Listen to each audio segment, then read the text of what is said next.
I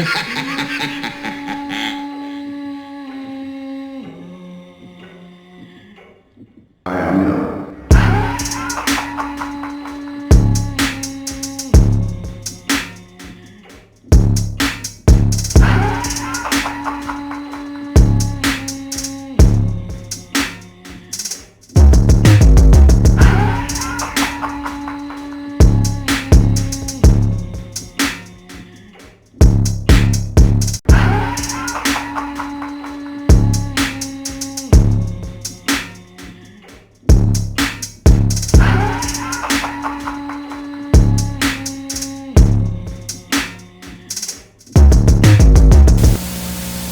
You mean the first person I let in on the fact that I was really alive?